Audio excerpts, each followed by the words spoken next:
Fans of the Horus Heresy and Warhammer 40,000, thank you very much for joining me for a Leakycheese modelling short. Today we're going to have a look at the somewhat problematic and tricky task of removing mould lines and sprue attachment points from plastic components on points of significant surface detail. So this is a general tip. I'm working on Primaris Space Marines. The technique I'm discussing here would equally apply to any plastic miniature. So firstly, what we're trying to overcome here. So there's two things. Here is a bolt rifle arm I've removed from a sprue, and because of the way the model has been designed, or the moulds have been designed, we have this rather unsightly mould attachment point right in the middle of the shoulder pad. How do we get rid of that and still keep this shoulder pad looking smooth and even? Also, you can see that the mould line has interfered with the expression of the rim detail on this, and you can kind of see it doesn't quite nip in the detail, the rim properly down here and slightly up here. So I'm also going to show you how to remove those features as well. So that's the aim here.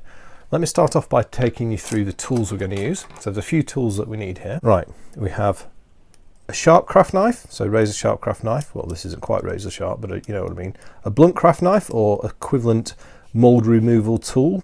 And this is, you know, we have a blunt knife so we don't scrape the surface of a plastic as this one will. This is a sanding stick.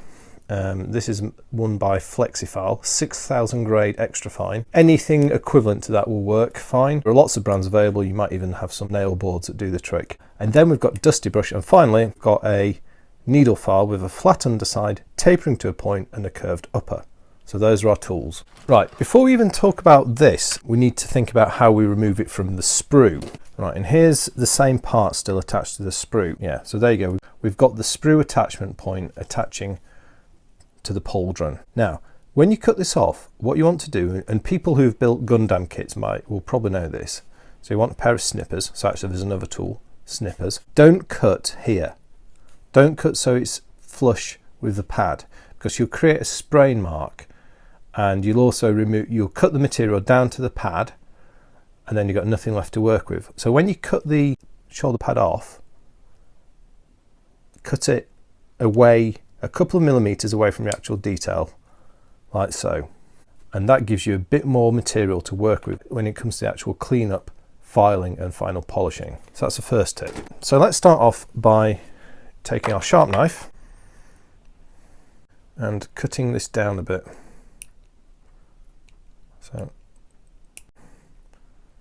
So just really when I'm cutting this, I'm not cutting it all the way down. Just taking the majority of the material away, because then we're going to take this file and we're going to file it down. Now, I'm doing this through a camera, so I've not done this through a camera before. So there is a slight risk that I'll make a mess of it. Hopefully I won't. I'd normally tend to do quite well at working through a camera when I'm shooting how-to videos, but you know, there's always a chance that something goes wrong. There we go. So that's now been taken off. So now I'm going to smooth the rest of this mould line away. I'm going to round off that attachment point. Quite gentle filing effort here, not a lot of force.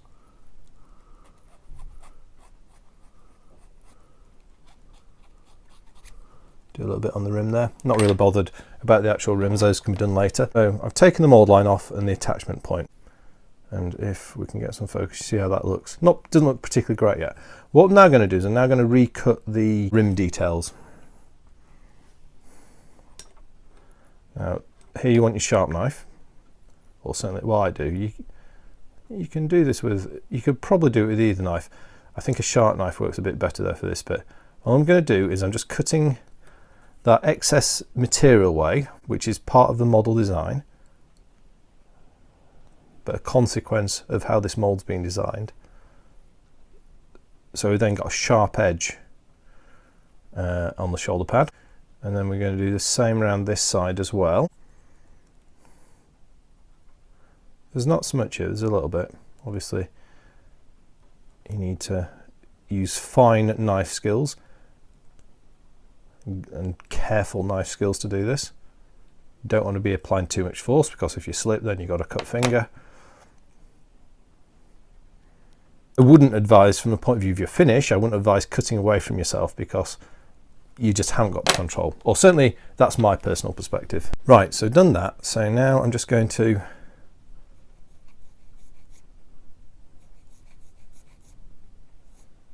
file that a little bit more. Just take the blunt knife and do a little bit of work now.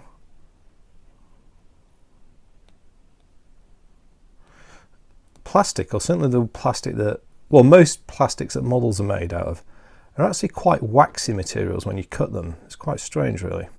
They're different to resins, because resins are more like wood, for need of a better phrase. Yeah, I think they turn more like wood when you're working on them, whereas plastics are waxy.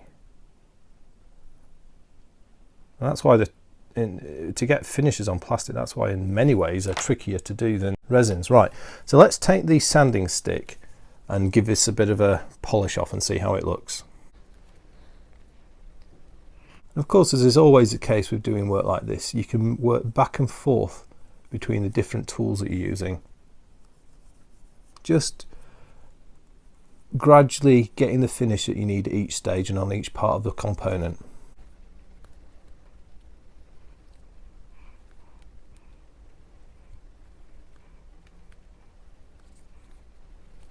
That's starting to look better. Pretty happy, that's quite smooth. You can go grades smoother than this. I've actually got like a proper polishing stick. If you want a really fine finish, you can use those polishing sticks to get a super smooth finish. Now there's a little bit of a proud nub there, so I'm just going to take it down a touch more with the file. Again, very, very gentle action. Taking it down a bit at a time, and then back and polish.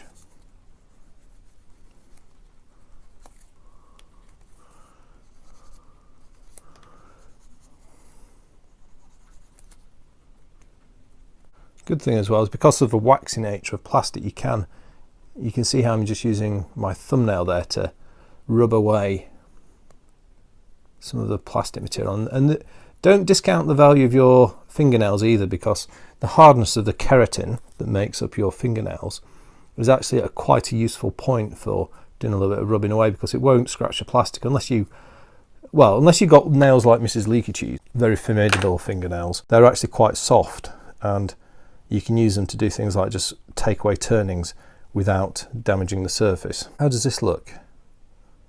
That's looking pretty good. You can see, I think we've got a little bit more. See, we've still got a little bit. If you look at the rim around here, that's a nice sharp perpendicular edge, but here it's still a little bit filled in. I'm just going to try. I do apologise about the light, because it's you may be able to hear in the background some rain. I'm upstairs in the penthouse again, and it's raining quite heavily at the moment here in the United Kingdom. So we've got kind of white-out lighting again, but it's a bit darker than it was yesterday, despite the fact we're very close to the summer solstice, which was just a few days ago. Longest day of the year in the northern hemisphere.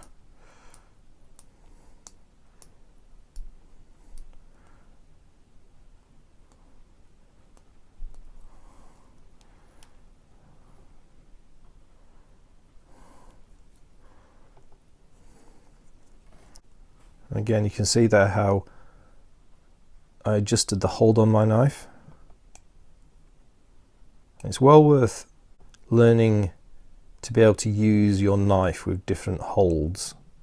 So, for example, like a cutting hold, like that, a cleaning hold, and then a downward hold like that.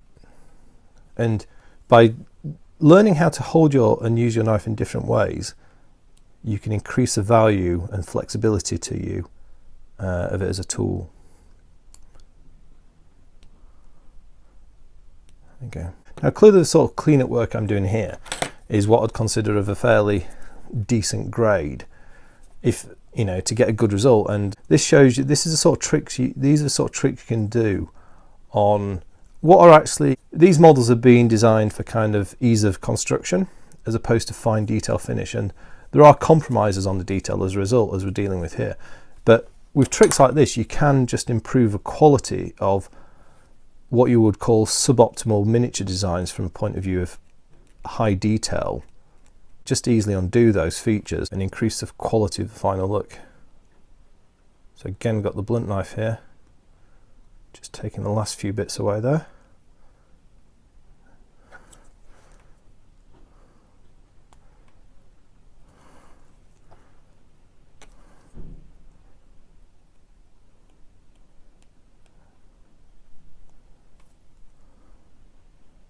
Right, so now I'm going to spend a little bit of time polishing.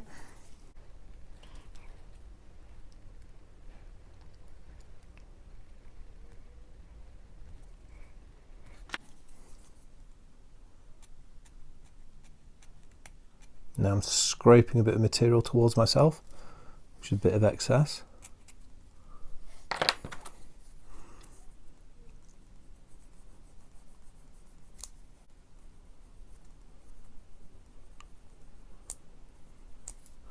Yeah, as I was saying, plastic's a harder material to work with to get finishes like this, in my opinion, than resin.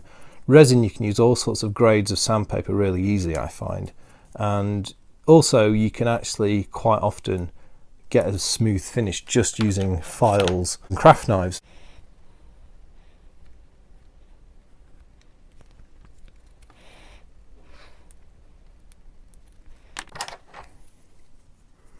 So now I'm going to use this blade just to polish down these last few imperfections.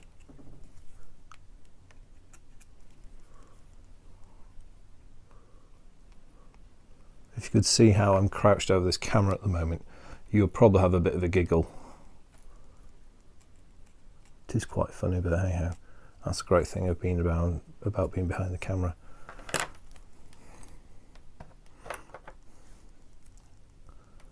Smooth. Maybe still a little bit proud, just a touch proud though. Let's see if we can deal with that.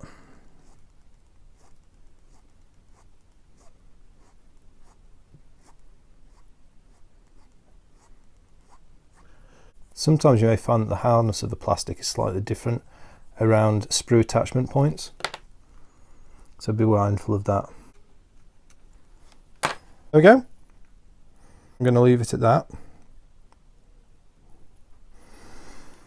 I'll probably do a little bit more fine finishing up work when I'm not behind the camera, but I hope that gives you a general idea of the techniques and tools to clean off sprue attachment points, even on points of prominent detail on plastic models. Yeah. So let me know what you think in the comments. Have you got any tips around cleaning up and polishing plastic parts to get a good finish like this? I'll be interested here. Thank you very much for watching. I'll speak to you next time, and goodbye.